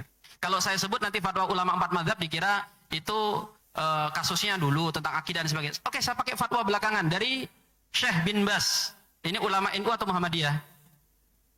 Syekh bin Bas, ulama Saudi. Apa kata beliau? Syi'atu firqun kasiratun. Syiah itu banyak kelompoknya. Fihimul kafir wa fihim ghairul kafir. Di dalamnya ada yang kafir dan di dalamnya ada yang tidak kafir. Wa ashaluhum wa aisaruhum man yakul aliyun afdalu minas salasa. Yang paling ringan mereka, yang paling mudah kesesatannya, yang paling ringan adalah yang berkata Ali lebih afdal daripada 3 khalifah. Wa hada laisa kafir. Wa hada laisa bikafir. Ini enggak kafir. Walakin mukhti. Ini salah. Fa inna aliyan huwa rabi', karena Ali itu yang keempat. As-Sidqu wa Umar wa Utsman hum afdalu minhu. Abu Bakar, Umar, Utsman itu lebih afdal daripada Ali. Wa idza faddallahu ala ulaika salasati fa innahu qad akhta'a wa khalafa ijma'i sahabah walakin la yakunu kafira. Maka siapa yang mengatakan Ali yang lebih afdal daripada siapa? 3 khalifah itu salah tapi tidak kafir. Oke, Syekh Al-Albani. Perlu videonya atau kitabnya? Kalau videonya saya mau putar. Alhamdulillah. Berarti saya yakin Ustaz, antum suka baca, suka tulis, makanya saya tes tadi kan. Saya tes. Ya enggak apa-apa kalaupun salah juga siap. Masya Allah. Saya baca kitabnya boleh nggak Ustaz? Izin? Atau sudah nggak usah? Saya Pak Guru ya. Nanti saya tes iya, antum siap. Silakan. Antum siap, saya tes yang lain. Kalau model tipe-tipe tes ini lain nanti arahnya. Saya bisa ngetes antum nanti. Oke, gini aja. Tapi ini nggak menarik nanti kalau tes-tesan, Ustaz ya. Enggak, malah bagus. Ini langsung aja. Seneng poin. dites. Enggak, 3 poin. Tentang Syekh bin Bas tadi itu tentang tingkatan level keyakinan memang berdasarkan sekte. Jadi kita fokus pada Syiah Imamiyah yang menjadi konstitusi resmi negara Iran, Syiah Imamiyah. Saya punya datanya Ustadz. Datanya apa? Syiah Imamiyah bagaimana ajarannya? Itu fatwa MUI Jatim. Saya punya pendukung ini loh data. Fatwa MUI Jatim. Syiah Imamiyah itu sesat menyesatkan, ajarannya mencela para sahabat. Mencela para sahabat. Kalau kita menggunakan fatwa Imam Malik, berarti mereka kafir. Antum perlukan ini enggak penelitian, investigasi tentang Syiah Imamiyah? Enggak kan? Gimana Ki? Antum melakukan investigasi tentang ini enggak, pendataan tentang Syiah Imamiyah? Enggak kan? Apa yang masuk dengan antum dengan investigasi? Saya bisa jelaskan. Kalau Iya. antum masuk dengan antum investigasi, datanya apa? Kalau Imamiyah enggak mencela sahabat. Loh, saya Katanya. sudah, kalau antum katakan apakah saya melakukan investigasi, saya sudah sebutkan, saya sudah baca semua kitabnya Syiah. Terus yang kedua, tentang Syiah Imamiyah, bahkan di sini makanya anak mau baca Ustaz, supaya antum dengar, nanti dikira torik-torik yang ngomong. Sekarang Syekh Albani langsung nyebut Syiah Rafidhah, bukan Imamiyah loh ya. Syiah, Imamiyah, Rafidhah. Tidak semua Syiah itu Imamiyah, tidak semua Rafidhah Imamiyah. Rafidhah itu lebih mengerikan, lebih ekstrim. Saya baca fatwa Syekh Al-Albani. Ana aqulu syai'an qad yakunu ghariban. Aku akan mengatakan sesuatu yang mungkin agak aneh. Ana la atajarra'u 'alal qawli bi takfiri syi'ati aw ma yasumuna birrafidhah. Aku tidak mengkafirkan orang Syiah secara mutlak dan bahkan yang disebut dengan Rafidhah. illa idza arafna aqidata kulli wahidin minhum, kecuali kalau aku sudah teliti satu persatu dari mereka ini tentang akidahnya. Wal muhimmu an nandura ila akidati hadhihi rafidi au syi'i. Yang penting dilihat, diteliti dulu, dicek ente sikap kepada sahabat di mana. Baik, Syiah itu sikap kepada sahabat, saya jelaskan di sini saja. Ada yang mengkafirkan mereka. Mengkafirkan sahabat, kafir menurut jumhur ulama kita. Jadi kalau ada Syiah mengatakan Abu Bakar, Umar, finnar, dia kafir. Ada yang membenci dan mencaci maki. Apakah mereka kafir gara-gara mencaci maki sahabat? Jumhur mengatakan tidak kafir. Tetapi sebagian mengatakan sesat. Dan saya mengikuti jumhur mengatakan itu siapa yang mencaci Abu Bakar dan Umar dan Utsman itu sesat. Ada yang tidak mencaci maki, tetapi nggak suka. Itu tekan beda, tidak suka sama benci sampai mencaci maki sampai mengkafirkan. Di bawahnya ada yang sekedar apa? Melebihkan Sayyidina Ali dari khalifah. Semuanya salah, tetapi dengan tingkat kesalahan yang berbeda-beda. Itu mengapa tak satu pun akan kita temukan fatwa ulama yang mengatakan Syiah bukan Islam, kecuali poster di sosmed. Baik, silakan Abu Suhail bisa menanggapi. Saya ngomong berdasarkan ada investigasi dari MUI Jatim, Ustaz. Mereka secara spesifik menyebut, antum pernah baca nggak itu fatwanya itu? Itu spesifik, bukan Syiah sebut, tapi Syiah Imamiyah. Iya. Dan Sesat. disebutkan sesat. Karena memang rincian akidahnya seperti itu. Boleh sebentar saya potong. Antum tahu bedanya sesat sama kafir, Ustaz? Tahu. Ya. Nah, tapi kan saya kan menggunakan perspektif dari ulama yang mengkafirkan, Ustaz. Dengan ajaran nih, jadi gini Ustaz nih. Nih, MUI ini menjelaskan tentang akidah Syiah Imamiyah. Tentang kelompok-kelompok Tapi penyesat. beliau memanfaatkan sesat. Mm-mm. Nah, sedangkan yang saya pakai adalah perspektif ulama yang mengkafirkan dengan rincian yang sama yang di dalam fatwa MUI itu. Paham nggak maksudnya? Iya, paham. Oke. Nah, itu saya punya pendapat. Supaya pendukung. saya takutnya saya jangan dipotong terus, Ustaz. Antum dari tadi ngomong, Baik. saya cuma berapa menit doang. Baik, bisa. Saya ngomong dulu Kita berikan bentar ya. kesempatan dulu. Iya, Silakan, tadi silakan. antum dari tadi ngomong, saya juga bisa ngomong terus bisa gitu ya. Baik, silakan. Nih, tadi antum menjelaskan tentang gini, bagaimana hukum meminta bantuan kepada orang kafir, bagaimana hukumnya? Memang boleh, tapi dengan catatan tadi antum sempat membahas tapi nggak terlalu panjang lebar. Dengan catatan posisi kaum muslimin itu lebih punya kuasa, mereka hanya sekedar membantu. Pada hari ini secara militer si Iran tuh lebih kuat, kita jadi congornya. Masih ingat waktu kasus dinasti Buaya Ustadz, dinasti Buaya Ustadz, pernah baca nggak Ustadz? Itu Ustaz, antum nanya, makanya ana jawab. Antum begitu ana jawab, antum bilangin sebentar jangan potong. Nah, Antum ini ana dan nanti sekarang baru jawab ya. Iya, Kalau antum tadi kan gimana? udah antum maaf terocos terus. Baik, artinya menjawab Iya. tanpa menjelaskan. Iya, apa-apa, kita TikTok Gimana ada tahu jawab. iya maksudnya tapi antum punya kesempatan yang banyak banget ya. Jadi saya diam dengerin itu. Mohon maaf, sebentar Iya. saya sedikit supaya agak rileks ya. Tas dulu Ustaz, tas dulu. Ayo Ustaz. Keluar, kalau enggak saya keluar. Enggak apa-apa Ustaz. Halo. Kita biasa di kampus seperti itu, habis itu kita ini kok. Baik, Abu Suhail mohon izin ya para Apa jamaah. ini supaya kita terang benderang ya, mohon maaf ya. Jadi posisinya begini ya. Kita di dalam sesi TikTok itu siapapun yang ingin menanggapi silahkan ya diangkat mic-nya atau diangkat tangannya kemudian kami berikan kesempatan. Abu Suhail tatkala bertanya sesuatu ya kepada narasumber ya. Tadi saya sering dipotong Ustaz. Mohon maaf. Saya sering dipotong tadi. Mohon maaf ya. Mungkin antum nggak menyadari, nanti Anda dipotong. Oke. Ini saya juga dipotong moderatornya. Ya mohon maaf ya, tidak guyonan aja kalau saya. Artinya Abu Suhail kalau melempar pertanyaan yang perlu dijelaskan atau cukup dijawab singkat. Nah kalau Abu Suhail meminta jawaban yang butuh penjelasan, maka waktunya pasti akan lebih panjang. Bisa dipahami semuanya? Baik, ya. Silakan sekarang Abu Suhail meneruskan. Lanjutkan izin ya Ustaz ya, lanjutkan sedikit ya. Ya, silakan. Jadi dulu waktu kekhilafahan Bani Abbasiyah ketika sedang terjadi di abad 9 ya, terjadi krisis ekonomi, terus ketidakstabilan militer. Waktu itu ada semacam pemberontakan gitu ya, dan di beberapa daerah tuh melakukan suatu pemberontakan ya. Jadi datanglah dinasti Buai yang ngajarin Syiah, dinasti Buai namanya. Mungkin bagi antum ini asing ya, tapi ada dinasti namanya dinasti Buai, bisa Buaiyah. Itu alirannya Syiah Imamiyah, bukan batinnya seperti di Mesir, bukan yang itu. Syiah Imamiyah, dia memberikan bantuan untuk memberantas pemberontak kepada bantuan kepada Khalifah Abbasiyah. Hasilnya apa? Khalifah cuma dijadikan boneka. Iya, bagaimana hari ini kalau seandainya Syiah membantu kaum muslimin untuk Palestina, yang ada apa? Nggak ada hasilnya. Justru Gaza makin hancur. Yang namanya membantu kan setidaknya ada keadaan lebih baik ya. Gaza makin hancur, genosida besar-besaran. Membantu kok cuma sekedar rudal-rudal kecil gitu. Rudal canggihnya kemana? Rudal canggihnya dikeluarkan setelah urusan uranium. Israel menyerang Iran bukan masalah pembelaan isu Palestina, ini yang harus dibahas nih. Lagi-lagi ini karena membela Palestina, membela di mananya? Orang yang dikasih cuman rudal tup gitu. Rudal canggihnya dikeluarkan ketika Israel menyerang Iran bukan karena isu Palestina, itu faktor sekunder ya. Faktor primernya adalah urusan pengayaan uranium. Itu fakta. Itu yang menjadi akhirnya Iran mengeluarkan rudal-rudal canggihnya. Jadi terus isu Palestinanya kayak katanya menolong Palestina, nggak ada itu. Itu cuma buat apa? Buat propaganda aja. Membangun proksi. Boleh Ustaz kita tiktokan? Sudah Boleh, Ustaz. Ya, Masya Allah.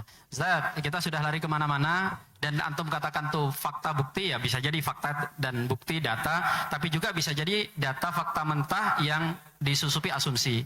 Dan setiap orang punya pendapat yang berbeda-beda. Tapi Ustadz, saya itu kalau dengan orang bertemu, saya akan posisikan, saya kenali dulu orang ini siapa, supaya saya nggak salah bersikap. Kan repot, kita misalnya duduk di satu tempat, di sebelah kita tiba-tiba ada jenderal bintang 4. Begitu dibilangin, Mas, sebelah Anda jenderal bintang 4. Itu kita langsung kan.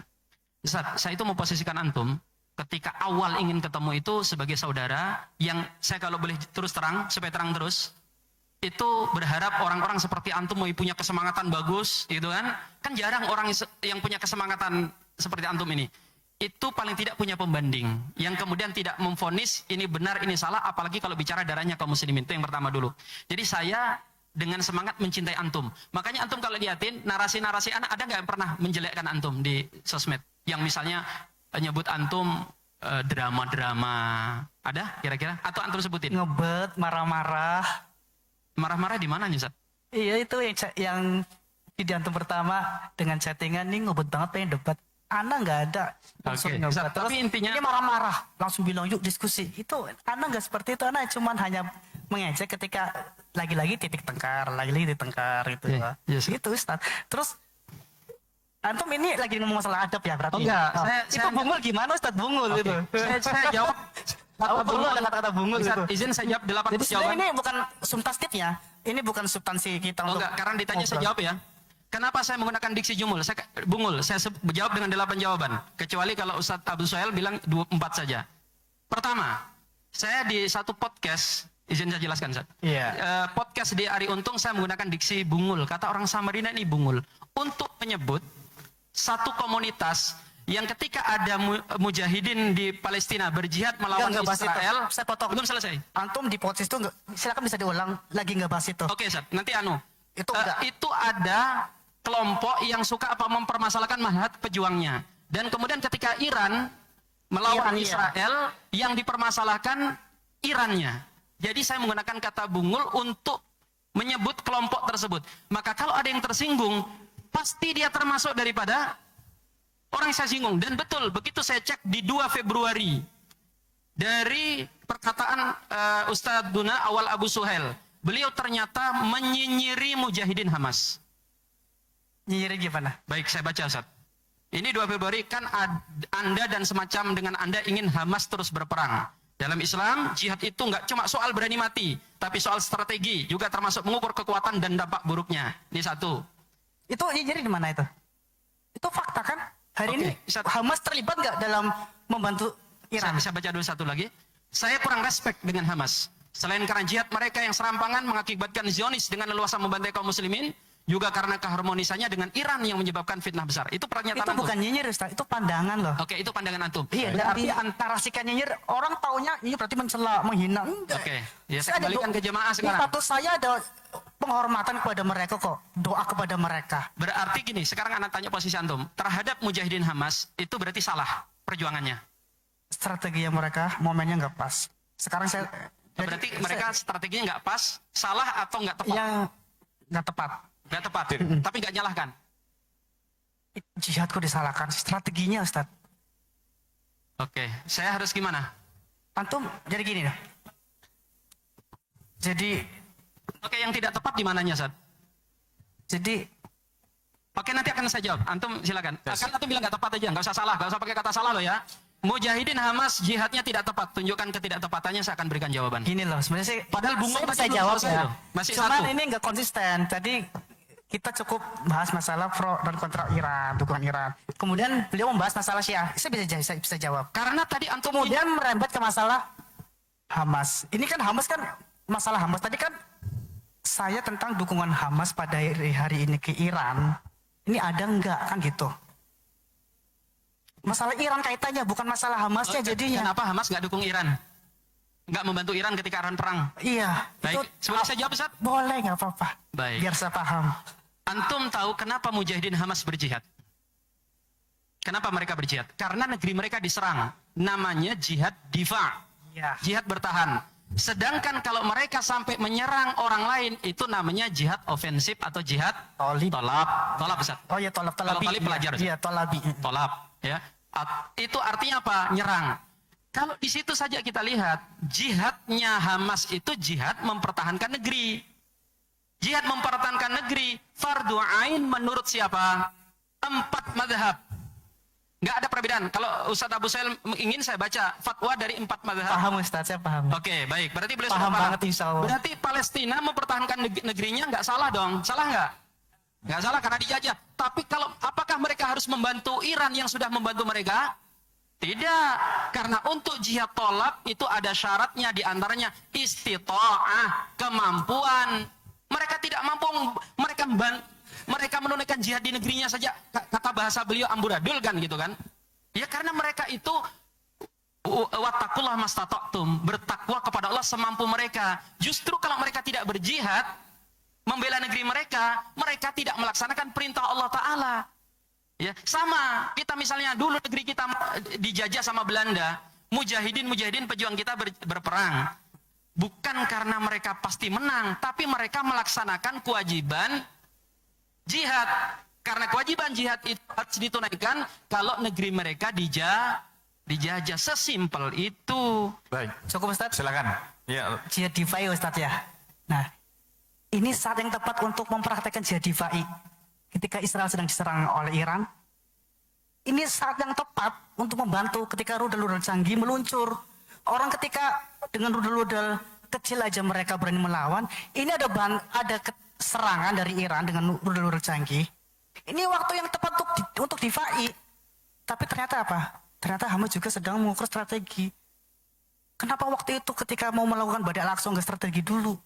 Akhirnya memicu terjadi genosida. Itu yang saya pahami seperti itu. Jadi silakan.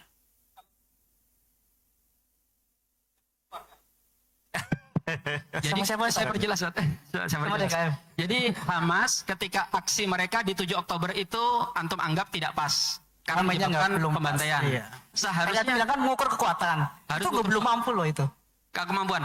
Tunjukkan dalil bahwa kalau jihad difa harus punya kekuatan. Nah, antum tadi bilang seperti itu, mengukur kemampuan. Masih ingat nggak? Coba ada rekamannya tadi. Enggak, antum ulang aja enggak apa-apa. Antum mau menarik kembali tadi. Nah, ya gimana, Ustaz? Tadi barusan. Apa itu? Jihad difa butuh kekuatan tuh di mana? Iya. Jadi kalau seandainya nggak butuh kekuatan, sekarang yang dilakukan Hamas tuh ngapain? Dia kenapa ngikut nyerang? Terus masih ingat nggak Ustaz? Ketika saya punya catatannya, 2019 sama 2022, ketika terjadi perang antara Israel dengan jihad Islam, faksi jihad Islam, Hamas nggak terlibat. Alasannya apa? Alasannya khawatir nanti timbul kerusakannya lebih parah. Hamas menahan diri. Masih ingat nggak Ustaz? Nanti saya bisa kasih linknya. Jadi tahun 2019 sama tahun 2022 terjadi perang antara faksi jihad jihad Islam dengan Israel. Hamas diam nggak ikut, padahal jihad Islam sedang memperjuangkan melawan penjajah. Ternyata apa? Itu bagian strategi. Nggak serampangan itu fakta Ustaz. Coba antum kaitkan antara antum bilang nggak butuh strategi. Itu kenapa kenapa Hamas diam tahun 2019-2022 dan sekarang pun ikut diam ketika waktu yang tepat ketika Israel sedang diluncurkan rudal-rudal canggih oleh Iran.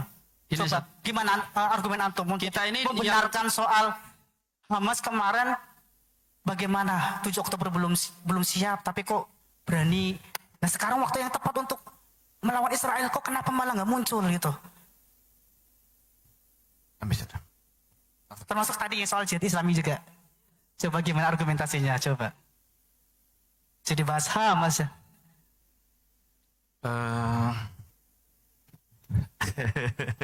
Habis baterainya? Ini. Ya. Ustaz, kalau kita bicara apa yang terjadi di lapangan, maka kita berbicara tentang sesuatu yang sangat teknis sekali. Dan setiap orang akan punya pandangan. Dibutuhkan kemampuan militer, kemampuan mengukur strategi. Kita itu nggak masuk ke dalam teknis yang terlalu jauh. Karena jangankan untuk keadaan yang jauh di sana, yang itu bicara tentang strategi perang, yang Rasul mengatakan al-harbu hid'ah, yang dengan tipu daya dan strategi, untuk keadaan yang ada di sini saja kita masih sering miss. Ya kan Ustaz ya? Kayak misalnya aja, ini saya boleh buka-bukaan Ustaz. Ketika rencana kita diskusi yang mau kita adakan di Samarinda, itu narasi antum kan kita seakan-akan ingkar janji. Enggak Ustaz, wallahi enggak ingkar. Kita itu panitia banyak. Diadakan di hotel itu Ustaz, butuh dana. Waktu itu yang dibutuhkan enggak banyak sih. Enggak sampai 8,5 miliar, cuma 25 juta. Sudah kita DP 1,5. Terus kemudian sampai pelunasan, dan kemudian teman-teman panitia nyampaikan begini, Ustadz kalau ini semua kita cover seperti janji antum, ntar beliau nggak datang, kerugiannya banyak. Maka dirubah strategi. Versinya apa? Ustadz siapa? Abu Sahel biar datang, nanti kita ganti setelah di sini. Saya nggak setuju. Kayaknya nggak, nanti malah membebani beliau. Saya saat itu bersama beliau tidak setuju dengan panitia, tapi saya harus menghargai pendapat panitia. Oke, kemudian disampaikan dan beliau mengatakan bahwa itu begini, itu versi beliau dan versi panitia. Kemudian ketika saya datang ke sini pun analisanya bermacam-macam. Antum bisa ikuti lah di sosmed. Untuk satu keadaan yang sebenarnya, Ustadz tadi dengan saya kan Masya Allah, antum menganggap sebagian saudara saya pelukan gitu kan. Kalau ke saya saja antum bisa punya potensi yang miss gitu kan. Lalu bagaimana dengan orang yang sedang berperang Ustadz? Potensi analisa kita sangat. Dan gini Ustaz, resikonya kalau kita menilai para pejuang, mereka di sana itu mempertaruhkan nyawa. Pendapat kita, ra'yus shawab yahmilul khata' wa ra'yul ghairi khata' yahmilul shawab. Pendapat kita bisa benar, tapi bisa juga salah. Pendapat orang lain salah, tapi juga bisa benar. Yang ngomong Imam Syafi'i, kalau kita benar dalam masalah ini alhamdulillah, tapi begitu salah, gimana hisapnya kita di akhirat nanti? Baik, Ustaz. Baik. Alafu. Hadirin yang dirahmati Allah, ya tampaknya narasumber kita butuh diminum kopi dulu, silakan. Sayang sudah dari tadi disiapkan, mohon izin ya semuanya, biar lebih rileks. Ternyata bukan kopi, Zat. Air putih, supaya jernih ya. Oke, sambil tiktokan terus Zat. Oke, terus kemudian antum tadi diksi bungul baru satu jawaban loh, sudah kemana-mana. Zat, sebentar Zat, mohon izin. Ini tampaknya pembahasan semakin panjang ya. Saya tidak mengatakan melebar karena semua saling berkaitan, satu mata rantai, tapi terlalu panjang. Saya khawatir nanti waktu kita habis, sementara kita masih belum menemukan titik temu. Padahal duduknya kita di sini adalah mencari titik temu, tidak mencari siapa yang benar, tapi mencari kebenaran. Sehingga kita harus bersepakat terhadap isu yang sedang kita bahas ya. Sebelum kedua narasumber kita, ya, kemudian nanti akan saling memberikan klarifikasi. Izinkan saya membacakan pertanyaan ya yang nanti akan dijawab karena ini terfokus kepada isu yang kita bahas pada malam hari ini tentang pro dan kontra dukungan terhadap milis Iran. Maka pertanyaannya ini juga termasuk di antara pertanyaan yang banyak sekali dititipkan ya oleh para netizen. Silahkan nanti kedua narasumber kita memberikan tanggapan masing-masing. Apakah tanggapan sama atau mungkin berbeda? Ustadz Ahmad Syahrin dan Abu Suhail, apa batasan pro dan kontra terhadap Iran tanpa melibatkan isu Syiah yang wajib diketahui oleh kaum muslimin? Silahkan. Tentang konflik Israel dan Iran tanpa melibatkan isu Syiah, mustahil. Karena konstitusi Iran itu dibangun di atas asas Syiah Imamiyah. Itu fakta. Dan pendiri revolusi Syiah Iran itu juga pencela para sahabat. Jadi seperti kita melempar koin, gak mungkin gambar yang terbang ya. Tapi gambar dan angka juga ikut-ikut terbang. Begitulah Syiah dengan Iran hari ini. Kecuali kalau kita bicara Syiah di masa Pahlavi, memang mereka sekuler karena konstitusinya memang sekuler.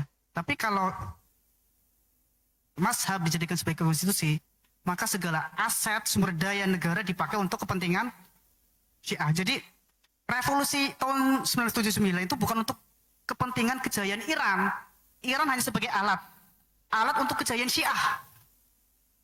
Paham ya? Mohon maaf, paham. Jadi titik endingnya adalah untuk kejayaan Syiah, bukan untuk Iran. Jadi seperti itu. Jadi mustahil, Ustaz. Mustahil ya. Baik, itu jawaban Abu Sel. Tafadhal, Ustaz. Kalau bisa nanya biar netizen, Ustaz. Jadi antum bukan nguji kami di sini. Atau anda tanya antum lagi. Jadi teman-teman sekalian, makanya berkali-kali dalam diskusi itu harus ditekankan mahaluniza supaya kita itu nggak kemana-mana.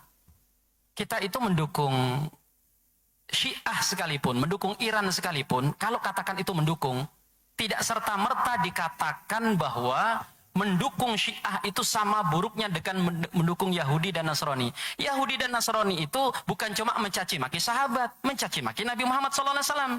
Mereka nggak percaya sama Al-Quran, mereka nggak percaya sama Allah Tuhan kita. Mending mana kalau debat mending-mendingan? Makanya dalam fikih itu teman-teman sekalian, kita itu bukan hanya bermain di area ideal. Kalau idealnya begini, Saudi, Mesir menyerang Israel, itu mah kita nggak usah debat ahlu sunnah. Kalau sampai ada yang dukung Iran itu keliru, kan gitu. Tapi kan dalam kehidupan makanya dibuat kaidah. Ada kaidah yang tidak ideal, ada dua keburukan. Kalau ada dua keburukan bertemu, dikatakan bagaimana? Diambil keburukan yang lebih ringan. Bahkan ada bahasa dalam qawaid yang tadi saya baca, kalau bertemu antara dua pertempuran dua keburukan, yaitu apa? Irtikabu bi akhifihima. Kita dukung yang paling ringan daripadanya. Ketika kita dukung Iran, kenapa? Karena nanti kalau Israel dan Amerika mereka masuk ke Iran, mereka akan membantai, bukan dibedakan mana Sunni mana Syiah. Yang akan dibantai siapa? Semua orang Islam. Makanya ini kan yang terjadi pada masa pengkhianatan oleh Menteri Al-Qumi di masa dinasti Abbasiyah. Dia berkhianat orang Syiah. Itu jelas sering disebut dalam sejarah. Berkhianat, kan? Berkhianat dan menyebabkan hulagukan atau Tatar menjajah bumi kaum muslimin. Sebabnya apa? Karena beberapa waktu sebelumnya Ahlu Sunnah membantai kampung orang-orang Syiah. Karena alasan itu dia berkhianat. Tapi setelah itu masuk tentara Tatar. Apakah dibedakan Sunni sama Syiah? Dibantai semua 1 juta kaum muslimin. Saat itu kemudian si menteri ini baru kemudian dia nangis menyesali pengkhianatannya. Sekali lagi bukan berarti kita respect dengan penyesalan dia. Dia tetap sesat, dia tetap penjahat. Nah, sama posisi kita hari ini. Ketika Iran menyerang bumi Ahlu Sunnah seperti Suriah, kita bersama Suriah. Tetapi kemudian ketika ada musuh yang lebih disepakati, menyerang sebagian orang yang masih mengaku bagian daripada kaum muslimin, itu sangat berdalil kalau kita masih membela mereka. Karena mereka masih bagian daripada umat Islam. Terkecuali tadi itu, kalau kita katakan semua Syiah kafir, tapi sampai detik ini saya belum temukan satu saja ulama Ahlu Sunnah yang mengatakan semua Syiah kafir. Berarti Syiah tidak semuanya kafir. Dan itu pendapat jumhur, minimal kan gitu, kalau bukan ittifaq. Dan itu kami tidak salah, teman-teman sekalian. Di mana salahnya? Tunjukkan salahnya, dukungan kami. Oke. Baik, Siap, silakan. Ustaz. Tadi kan saya paparkan tentang Syiah, kemudian waktunya habis ya. Sebenarnya saya ada Ya boleh silakan sebagai Nah, tambahan cuman klarifikasi. Tapi ini aja langsung ini. Tadi yang Tom menjelaskan Ustadz, ketika ada dua keburukan, maka ambil keburukannya lebih ringan gitu ya. Itu antum dalam perspektif ideologi ajaran. Kalau saya menggunakan perspektif kejahatan, tadi saya sudah membandingkan kan kejahatan secara kemanusiaan antara rezim kolaborasi Assad dan Iran terhadap Suriah, belum ditambah di Irak ketika invasi Amerika, milisi Syiah dendam kepada Saddam Hussein, pelampiasannya ke warga sipil. Terus ketika ISIS membantai 2014, ini baru di Suriah loh, sebanyak itu, ini belum di Irak. Milisi Syiah di Irak dendam dengan membantai warga sipil. Ini kalau digabung banyak banget Ustaz. Baik. Itu milisi dukungan Iran. Iran sebagai negara loh, bukan oknum pejabat, bukan, tapi negara yang mendukung, bukan oknum pejabat Iran itu. Nah, jadi antum menggunakan perspektif ideologi, saya Baik. menggunakan perspektif kejahatan. Terus kedua, antum gak konsisten, antum mau nanya, mungkin antum enggak.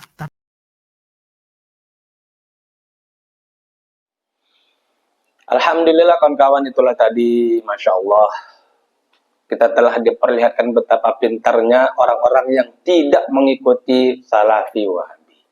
Kita bisa menilai orang-orang yang mengaku mengikuti Salafi Wahabi ternyata ilmunya tidak sampai kepada Rasulullah SAW. Sanad keilmuannya putus, ditanya dalil jawabnya entah apa, mereka tidak bisa menampakkan dalilnya, mereka tidak bisa mengutarakan keilmuan mereka masing-masing. Oke kawan-kawan, video sangat penting untuk kita simak. Terima kasih bagi kawan-kawan yang sudah menonton video ini sampai akhir. Semoga video ini bermanfaat. Wabillahi taufiq wal hidayah. Assalamualaikum warahmatullahi wabarakatuh.